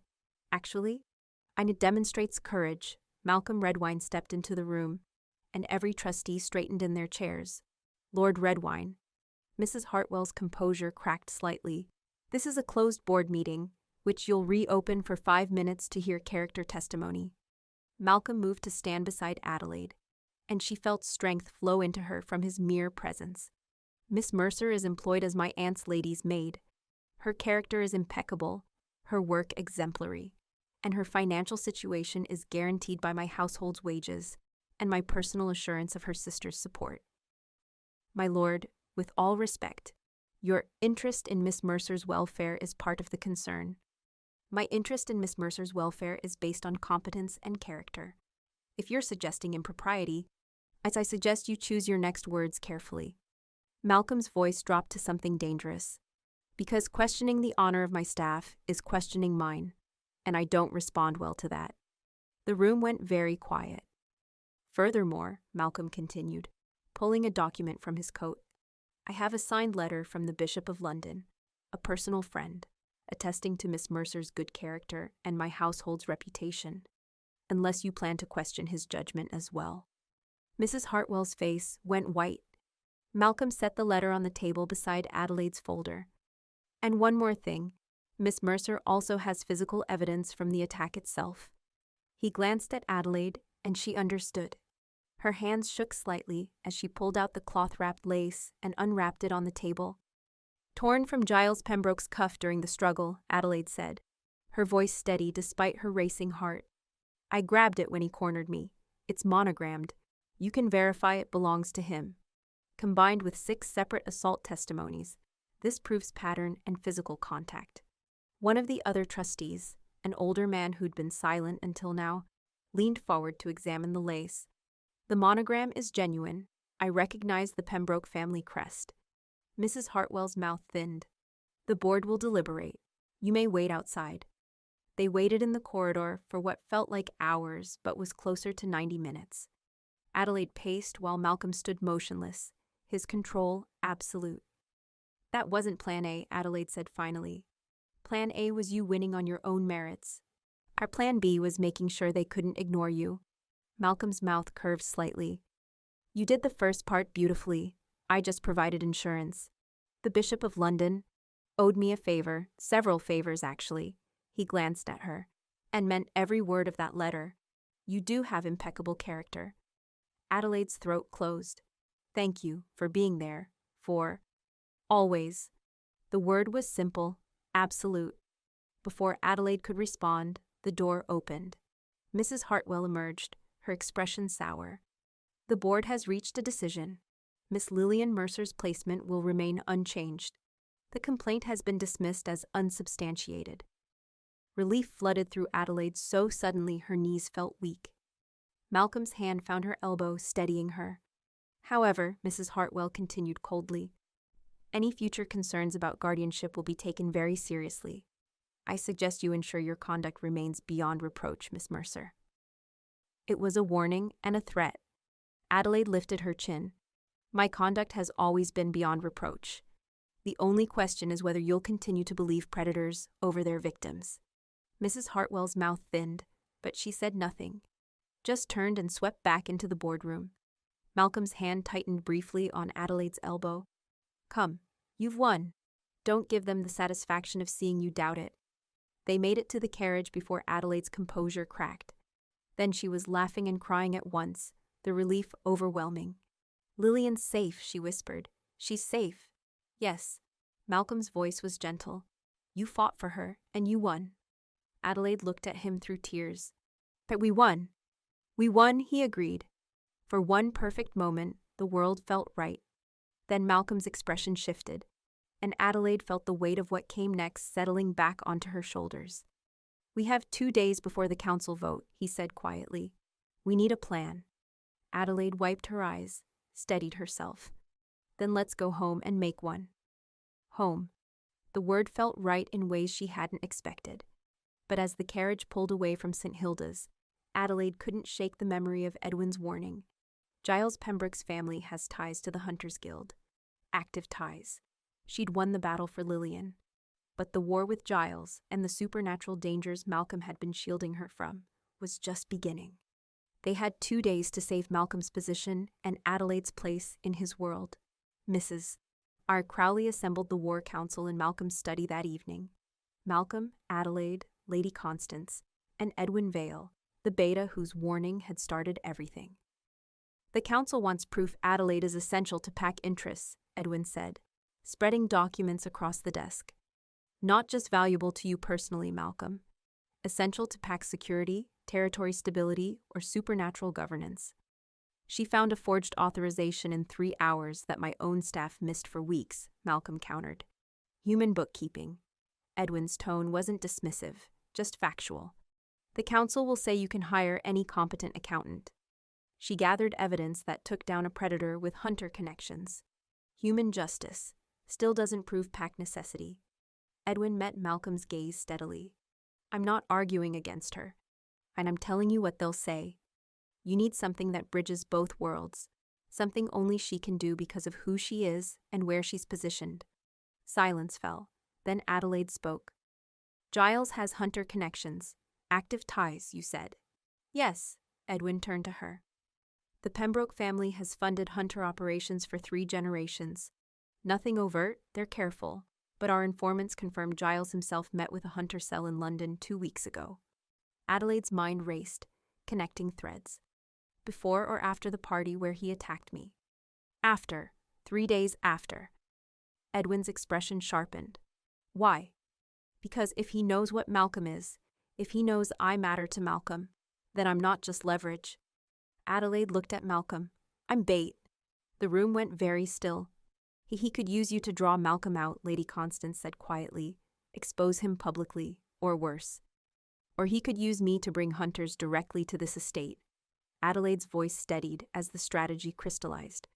If Giles wants revenge, he doesn't just want to ruin my reputation. He wants to destroy Malcolm's protection of me. And the easiest way to do that is to make Malcolm's supernatural nature undeniable. Malcolm's hands flattened on the desk. You're suggesting Giles is planning an attack. I'm suggesting he's been planning it since the moment you removed me from his reach. Adelaide pulled out the threat letters, the one about Lillian, the earlier gossip warnings. Look at the pattern. He tried to isolate me socially, failed. Tried to remove my sister, failed. What's left? Force, Edwin said grimly. Said if he can't separate you through human means, he uses supernatural ones. Brings hunters here, stages an accident, makes Malcolm choose between exposing himself to save you or letting you die. Exactly. Adelaide's tactical mind was running now, seeing the pieces. And if I'm right, if he's planning something in the next 2 days, then we can use it. Malcolm stood abruptly. Absolutely not. You're not bait for a trap. I'm not suggesting I be bait, Adelaide corrected. I'm suggesting we beat him to it. If the council needs proof I'm essential to pack interests, then I help you stop a hunter incursion before it happens. I become the asset who protects your territory, not the liability who threatens it. How? Lady Constance leaned forward, eyes sharp with interest. Adelaide's pulse raced, but her voice stayed level. Mark Giles doesn't know I know about hunters. He doesn't know I know what Malcolm is. So I write to him. I tell him I've left Malcolm's estate because the pressure was too much.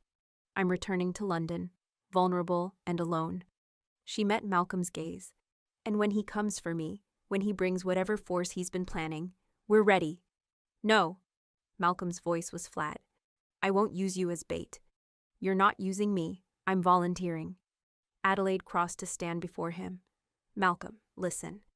If we wait for the council vote, you might lose your position trying to protect me. If we wait for Giles to strike on his terms, people could die.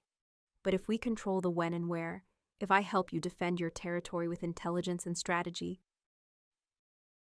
the council can't claim she's a liability if she's the reason you stop a hunter attack, Edwin finished, especially if she's the one who identified the threat and set the trap. Malcolm's expression was torn between strategy and protection. And if something goes wrong, if the hunters are more prepared than we think, then you do what you do best, Adelaide said quietly. You protect your people, but you let me help you do it.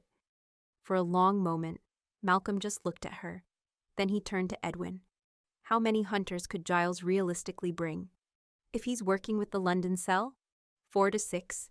Well-armed, well-trained, and equipped with silver weapons and wolfsbane. Edwin's expression was grim. They'll know what they're hunting. And we'll know they're coming. Malcolm's voice hardened into something sharp and tactical. As if Adelaide writes tomorrow, when could Giles move? Mrs. Crowley's intelligence network confirmed he's not in London, Edwin said. He's been staying at the Pembroke Hunting Lodge, less than a day's ride from here. He's been waiting, watching. If Adelaide sends word she's vulnerable, he could strike tomorrow night. Adelaide's stomach dropped. He's already positioned nearby? Has been for a week, Edwin confirmed. We've had eyes on the lodge. He and 4 men, all known hunter associates. Malcolm's hands curled into fists. He's been planning this. Yes, Edwin's tone was grave. Which means Adelaide's right. He's coming whether we set a trap or not. At least this way, we choose the battlefield. Where? Lady Constance asked. Adelaide thought rapidly. Not here. Or not the estate where your entire household could be caught in the crossfire. Somewhere isolated, defensible, where you have advantage. She looked at Malcolm. Where would you choose? The old grain mill at the eastern border. Malcolm moved to a map on the wall, pointed. Stone building, open approach, forest on 3 sides for pack positioning. If Adelaide claims she's sheltering there overnight before catching the morning train to London, Giles brings his hunters to an isolated location where they think they have one vulnerable woman, Edwin said, catching on. Instead, they find an alpha king and his pack waiting. How many pack members do we bring? Adelaide asked. 6, Malcolm said immediately. Edwin, plus 5 of my best. Enough to surround the mill and contain any escape. But not so many we can't coordinate. He looked at Adelaide, and something vulnerable showed through his tactical mask.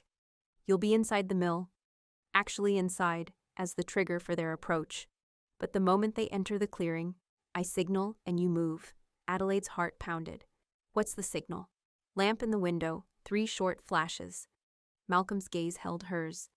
And the second you give it, you get to the cellar and you stay there until it's over. I had Edwin prepare it yesterday. Water, blankets, a reinforced door with a lock that only opens from inside. Adelaide nodded.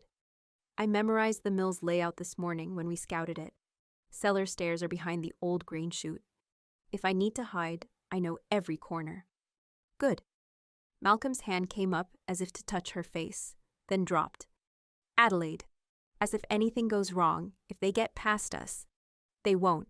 She stepped closer, close enough to feel the heat of him. Because you're the Alpha King, and I'm the woman who notices everything. Together, we don't fail. His hand cupped her face then, thumb brushing her cheekbone. Loving you is the most terrifying thing I've ever done. Good thing I'm brave enough for both of us. She covered his hand with hers. I'm choosing this, Malcolm. I'm choosing to fight beside you. For a moment, the war room fell away, and it was just the two of them and a promise being made. Then Lady Constance cleared her throat delicately. Perhaps we should discuss the letter's exact wording. Adelaide sent the letter by private courier the next morning. By afternoon, Mrs. Crowley's spy network confirmed Giles had received it. By early evening, scouts reported he'd departed the hunting lodge with his 4 hunter associates, all mounted and armed, heading toward the mill location. They're not even hiding it, Edwin reported, tension evident in his controlled posture. They'll reach the mill around midnight. Giles wants darkness and isolation. He'll get both. Malcolm's expression was cold calculation. Adelaide, you leave for the mill 2 hours before sunset. That gives you time to prepare, light the lamps, make it look inhabited. Edwin and I will position the pack before dark. By the time Giles arrives, we'll own every approach. Adelaide nodded, trying to ignore the fear crawling up her spine. Lady Constance found her in her room as she was changing into sturdy travel clothes. The older woman carried a small pistol with an elaborately engraved handle. Can you shoot?" she asked without preamble. "My father taught me years ago." "Then take this. Silver bullets won't stop a wolf, but they'll stop a hunter." Lady Constance pressed the weapon into Adelaide's hands. "The cellar is your safety, but if someone gets through Malcolm's line, I'll use it." Adelaide checked the chamber with practiced efficiency, the weight familiar and terrifying at once. "Good." Lady Constance's hand settled on her shoulder. "You're very brave, child, but bravery without preparation is just foolishness. So promise me, you signal, you hide, and you survive." "I promise to be smart," Adelaide said. "That's the best I can offer." Lady Constance's smile was fierce and fond. "I suppose it will have to be enough." The grain mill was exactly as Malcolm had described. Stone walls, narrow windows, and an emptiness that echoed when Adelaide stepped inside just before sunset. She'd spent the morning here with Edwin, memorizing every corner, every shadow, every escape route. The cellar stairs were indeed hidden behind the old grain chute, narrow stone steps leading down to a reinforced room with supplies, blankets, and a door that locked from the inside. Adelaide checked it twice, then returned to the main floor. Edwin had positioned a lamp by the window, oil reservoir full, wick trimmed for clean burning. "The pack is in position," Malcolm said. Appearing in the doorway so silently, Adelaide's heart jumped, despite expecting him. 4 in the forest perimeter, 2 watching the road approach. I'll be in the tree line closest to the mill." "How close?" "Close enough to reach you in seconds." He crossed to her, but Adelaide saw the war between strategy and emotion in his eyes. "When you give the signal, I want you in that cellar. Not at the window watching, not anywhere they could see you. Underground, behind the locked door, where nothing can reach you." "I understand." "Do you?" Malcolm's hands framed her face, and Adelaide felt the tremor in them despite his control. "Because if something happens to you tonight, I will lose every bit of restraint I've built in 3 decades. And an Alpha King losing control is how packs fall and territories burn. Then we make sure nothing happens to me." Adelaide rose on her toes and kissed him, brief, fierce, a promise. "I'll be careful. You be victorious." His laugh was strained. "Victorious." "Alive, then. That's the minimum requirement." "Same to you." Malcolm pulled her close, or pressed his forehead to hers. "When this is over, when Giles is dealt with, and the council is satisfied, I'm going to ask you something important. So you'd better survive to hear it." Adelaide's breath caught. "Malcolm, no, not now. After." He kissed her once more, then stepped back with visible effort. "I have to go. The sun's setting, and I need to shift before they arrive." He was gone before she could respond, melting into the forest shadows. Adelaide checked the pistol one more time, positioned the lamp by the window, and settled in to wait. They came at midnight, exactly as predicted. Adelaide heard them before she saw them. Horses on the road, low voices, the clink of weapons being checked. She moved to the window, staying back in shadow, and watched 5 men dismount in the clearing. Giles Pembroke stood at the center, and handsome and smiling even now. The 4 men flanking him carried rifles and moved with military precision. Hunters. Search the perimeter, Giles ordered, his voice carrying in the still air. If she's here, she's alone and frightened. Don't hurt her yet. I want her conscious for what comes next. Adelaide's hands shook as she reached for the lamp.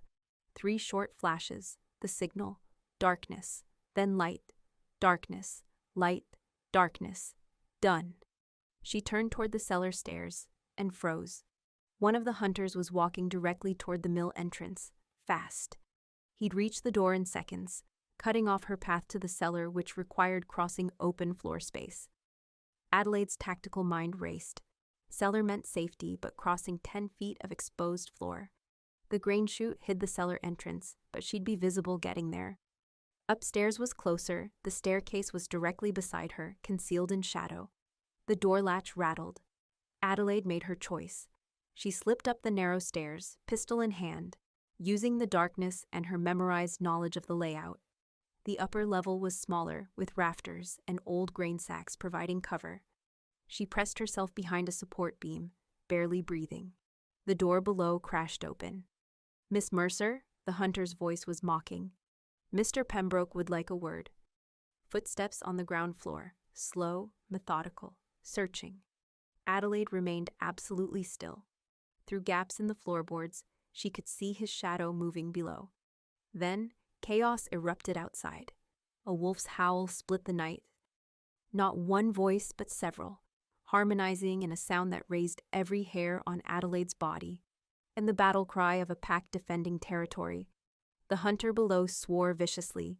"It's a trap! They're here!" The mill door exploded inward. Adelaide caught a flash of massive shapes, wolves, moving with coordinated precision. The hunter tried to raise his rifle. A gray wolf hit him from the side with the force of a battering ram, and Adelaide heard the distinct crack of breaking bone as the rifle went flying. The hunter screamed, "Silver weapons down! Now!" Malcolm's voice, human but carrying absolute authority from just outside. He must have shifted back immediately after the initial strike. Through the window, Adelaide could see the clearing. It was brutal, efficient chaos. One hunter aimed his rifle at a russet-furred wolf. Before he could fire, a massive black shape, Malcolm in wolf form, struck from behind. On jaws closing on the man's arm, not tearing, not killing, but crushing. The rifle clattered to the ground. The man dropped, cradling his mangled arm. Another hunter tried to flee toward the forest. 2 wolves cut him off, one high, one low, driving him back toward the clearing's center where Edwin, in human form, waited with silver-laced chains. The 4th hunter managed to fire. The silver bullet went wide, and before he could chamber another round, 3 wolves surrounded him. He dropped the weapon and raised his hands in surrender. It was over in less than 2 minutes. Adelaide's entire body shook with adrenaline as Malcolm, now human, somehow clothed, stepped into the mill. His eyes scanned the ground floor, and she saw the exact moment his mate sense locked onto her location. His gaze snapped up to where she hid in the rafters. Relief crashed across his features so visibly it hurt. "I told you, Cellar," he said quietly. "Hunter was faster than expected. I adapted." Adelaide emerged from behind the beam, started down the stairs on trembling legs. Malcolm met her halfway, hands coming up to steady her. "Are you hurt?" "No, terrified, but not hurt." She looked past him to where Edwin was binding the injured hunters. "Are they alive?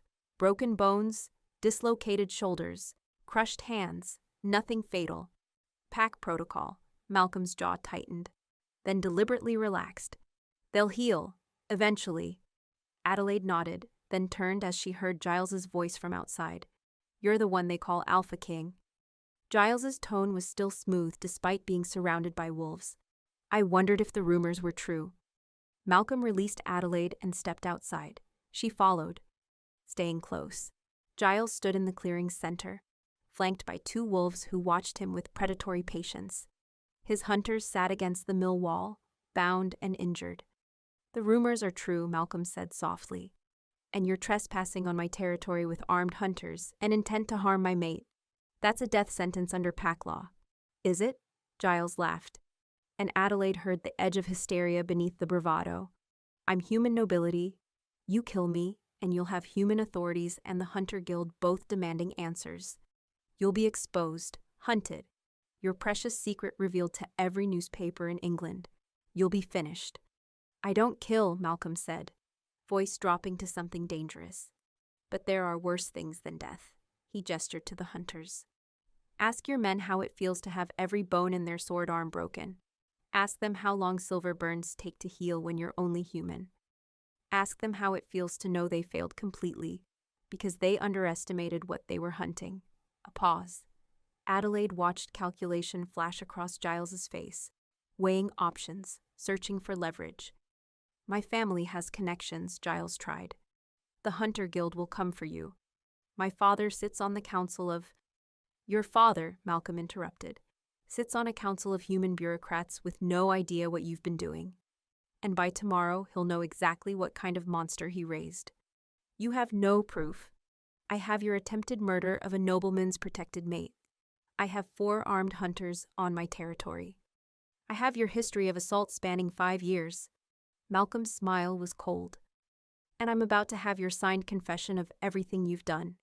You're insane if you think I'll refuse, and I let my pack decide your fate.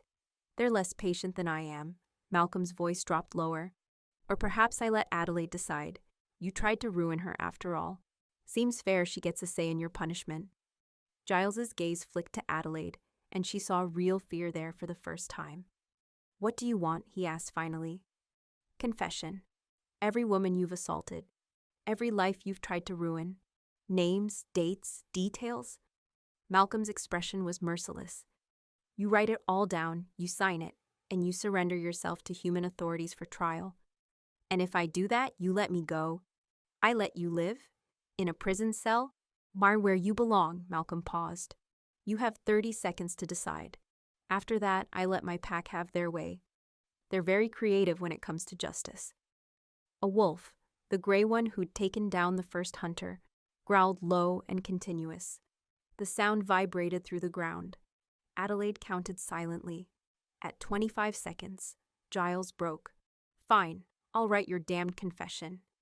Edwin produced paper and pen from somewhere. Giles sat at the mill's threshold, surrounded by wolves, and began to write. He wrote for 40 minutes. Names Adelaide recognized and names she didn't. Dates spanning 6 years. Details that made her sick. Servants, governesses, young women in his family's employ. The pattern was worse than she'd imagined. When he finished, his hand was shaking so badly he could barely sign his name. And Malcolm read the confession once, his expression growing colder with every line. Then he handed it to Edwin. 3 copies, one to the magistrate, one to the Times under the Bishop of London's seal.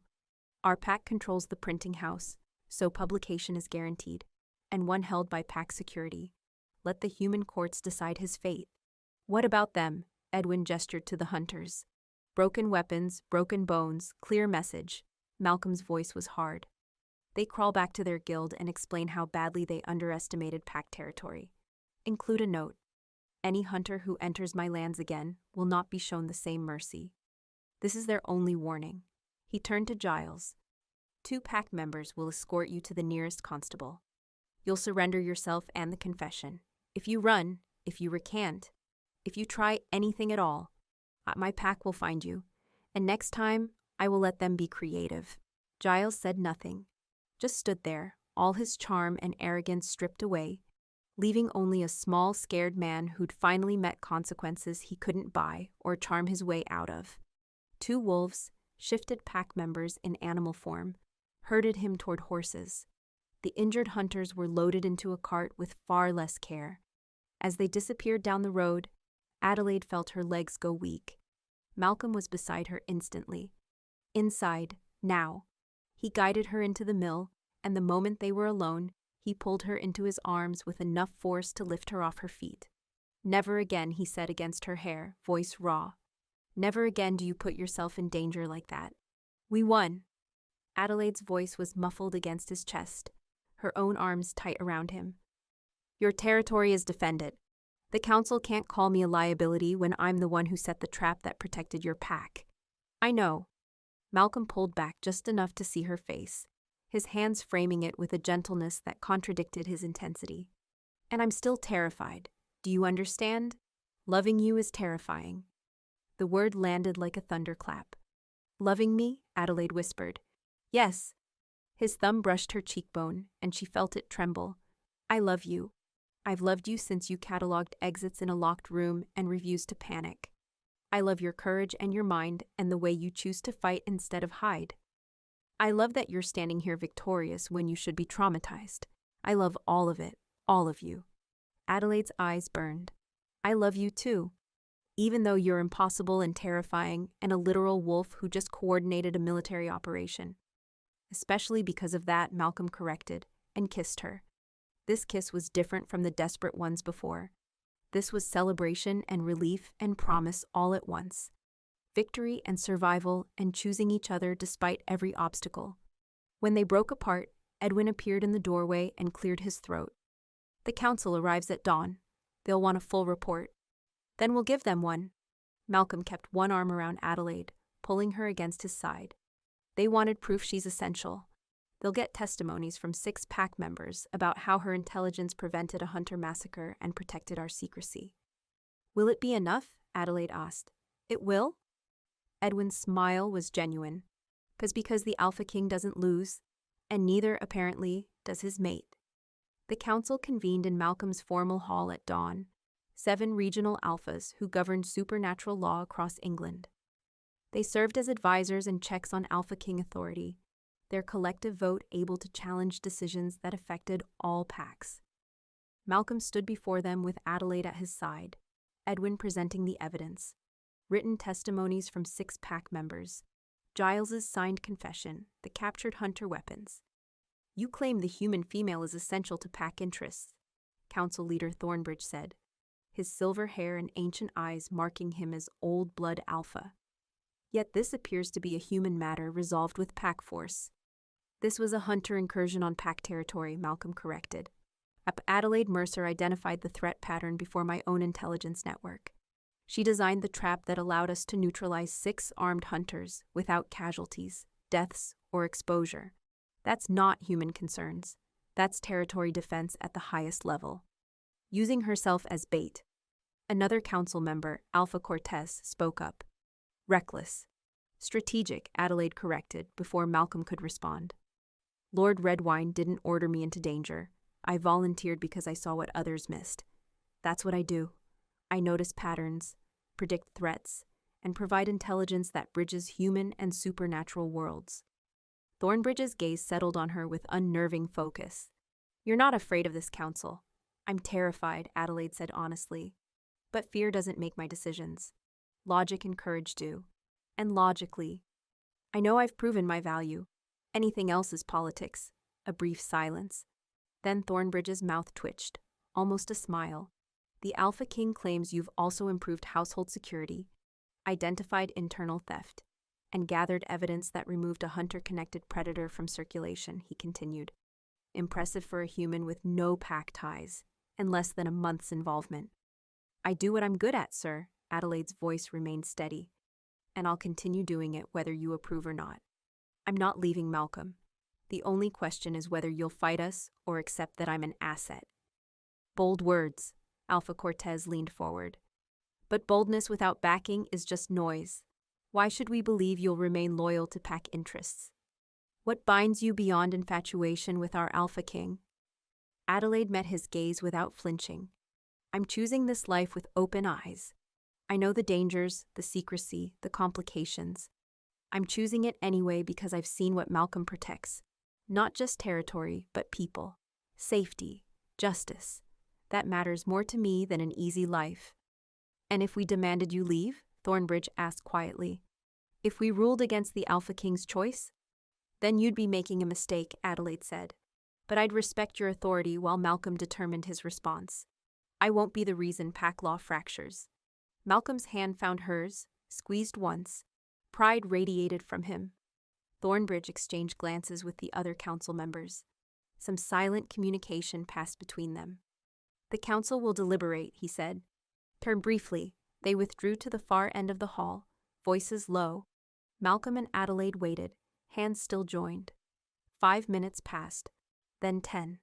Finally, Thornbridge returned. The council has reached a decision. The human female has demonstrated tangible value to pack security and supernatural governance. Her intelligence prevented hunter exposure, a threat to all our territories, not just yours, Malcolm. Relief started to build in Malcolm's chest. However, Thornbridge continued, and the relief rose. An unmated alpha king with a human companion creates political complications. Questions of succession, of loyalty, of divided priorities. Then I'll address those questions, Malcolm said immediately. Whatever the council requires. We require formal bonding, not just a human engagement, but pack recognition of mate status. Thornbridge's expression softened slightly. If you intend to keep her, you'll need to formalize the bond publicly, within the month. Malcolm looked at Adelaide, saw her slight nod. I was planning to ask anyway. Then ask now, Thornbridge said. And there might have been amusement in his ancient eyes. Malcolm turned fully to Adelaide, and in front of the entire council of regional alphas, he dropped to one knee. Adelaide Mercer, you're the bravest, most brilliant person I've ever met. You've turned my world upside down in barely more than a week, and I never want it right side up again. His hands found hers, held tight. Will you marry me? Be my mate, my partner, my Luna? Not because the council demands it, but because I'm lost without you and found when you're near? Adelaide's laugh was half sob. Yes, of course, yes. Malcolm rose and kissed her. Council propriety be damned. And Adelaide kissed him back with everything she had. When they broke apart, Thornbridge was actually smiling. The pack bond will be formalized within the month. The human ceremony can follow your own timeline. Until then, Miss Mercer, welcome to the pack. The pack bonding ceremony had been private, just Malcolm, Adelaide, and the council 6 months ago. They'd completed the supernatural bonding 3 weeks after the council meeting. A private ceremony in the estate's formal hall with only the 7 regional alphas as witnesses. Ancient words, binding promises, and the sensation of something fundamental clicking into place inside her chest. And the Victorian wedding, the public celebration that human society would recognize, they'd planned for 6 months later, giving time for the initial frenzy of pack integration to settle. The wedding, however, was in 3 days, and it was decidedly not private. Adelaide stood in the study that was now officially hers, smaller than Malcolm's, but positioned strategically between his office and the main hall, and reviewed the morning's reports while her wedding dress hung on the door behind her, a silent reminder of impending chaos. 3 potential rogue sightings on the northern border, all handled quietly. She'd noticed the pattern, rogues testing boundaries less frequently since their successful defense against the hunters had sent clear message through supernatural networks. Territory defense worked. Our 2 territorial disputes requiring arbitration. One request from the London Pack for intelligence support on a suspected hunter cell that had been asking questions about the human Luna. Adelaide made notes in her precise hand, cross-referenced them with the network Mrs. Crowley maintained, and flagged the hunter inquiry for Malcolm's immediate attention. A soft knock, and Lady Constance entered without waiting. The dressmaker is here for your final fitting. Already? Adelaide glanced at the clock. I have reports. The reports will wait. Your wedding will not. Lady Constance's tone allowed no argument, but her eyes were warm. Come, my dear, let's make sure you're properly dressed to marry my nephew. The wedding dress was silk and ivory lace, Victorian elegance with practical modifications Adelaide had insisted upon. Pockets. Freedom of movement. Buttons she could manage herself if needed. Lillian arrives this evening, Lady Constance said, as the dressmaker made final adjustments. She's very excited, though I suspect she's more excited about being allowed to read the pack protocols than about the ceremony itself. Adelaide smiled. Lillian had visited monthly since that first terrifying board meeting, each time staying longer, asking sharper questions. At 15, she was thriving at the school Malcolm had arranged. Better teachers, better resources, and a headmistress who actually cared whether students learned or merely obeyed. Last month, Lillian had asked point blank whether the tall gentleman with unusual eyes who'd visited her at school was a wolf shifter. Adelaide had nearly choked on her tea before confirming that yes, Edwin was Pack, and no, as she couldn't tell her school friends. She's adapting well to knowing the truth, Adelaide said. She's your sister, of course she is. Lady Constance adjusted the dress's train. Mrs. Crowley tells me the ceremony will have 200 guests. The bishop has agreed to officiate, though I suspect he knows more than he's saying about exactly what kind of community we are. Malcolm's influence reaches far, as does yours now, my dear. Lady Constance met her eyes in the mirror. The London Pack specifically requested your assistance with their hunter problem. 3 other territories have asked for intelligence sharing protocols. You've become essential to Pack governance in 6 months. I'm not sure even Malcolm anticipated that. A knock sounded. Malcolm entered without waiting, saw Adelaide in the wedding dress, and stopped dead. You're not supposed to see before the ceremony, Adelaide protested. 3 days early doesn't count. Malcolm crossed to her, kissed her thoroughly despite the dressmaker's scandalized gasp. You're beautiful and brilliant. And mine in 3 days. Already yours, Adelaide corrected. The bond ceremony was 6 months ago. This is just making it official for human society. Important distinction. He glanced at Lady Constance. Edwin needs Adelaide for the London Pack Intelligence Review. The Hunter Cell is more active than we thought. Of course he does. Adelaide smiled, already planning the security analysis. Because apparently, I'm essential to Pack interests. Apparently, Malcolm agreed, grinning. She changed quickly, joined Edwin in Malcolm's study, their study, really, since she spent half her time there now. Erin spent 2 hours mapping out an intelligence sharing system that would protect Pack territories across 3 regions. This was her life now, not just Malcolm's mate or Luna or the woman who'd escaped Giles Pembroke's attack. She was strategist, intelligence coordinator, the person Pax consulted when human supernatural complications required someone who understood both worlds and feared neither. The Pembroke trial concluded yesterday, Edwin mentioned as they reviewed maps. Guilty on all counts. 7 years in prison, family name destroyed. Estates being sold to pay restitution to his victims. Adelaide absorbed the information with quiet satisfaction. And the women who testified? Mary, Sarah, the others? Safe. Malcolm arranged employment for those who needed it. Medical care for those who required it. One is training as a Pack liaison. Turns out surviving assault by a man with hunter connections makes you very good at identifying threats. Edwin's smile was brief. You changed their lives, Adelaide. All of them. We changed their lives, she corrected. I just noticed the pattern. You did more than notice. You fought. Edwin's expression turned serious. That matters. In Pack culture, in human society, everywhere. You fought when you could have hidden. That evening, Malcolm found her on the terrace where they'd first kissed. Now their place, their ritual, the spot they returned to when life grew complicated. Wedding in 3 days, he said, wrapping his arms around her from behind. Getting nervous? Terrified, Adelaide admitted. And excited. I'm so in love with you, it's absurd. Nothing absurd about it. Malcolm pressed a kiss to her temple. You're stuck with me, forever, just so we're clear. Forever, Adelaide agreed, and turned in his arms to kiss him properly. The moon rose over Redwine Estate. Wolves howled in the forest. Pack song, celebration, the sound of home.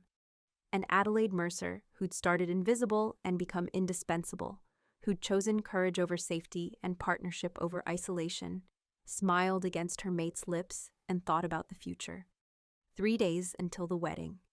A lifetime of intelligence work, Pack politics, and standing beside an alpha king who valued her mind as much as her heart. Forever sounded exactly right.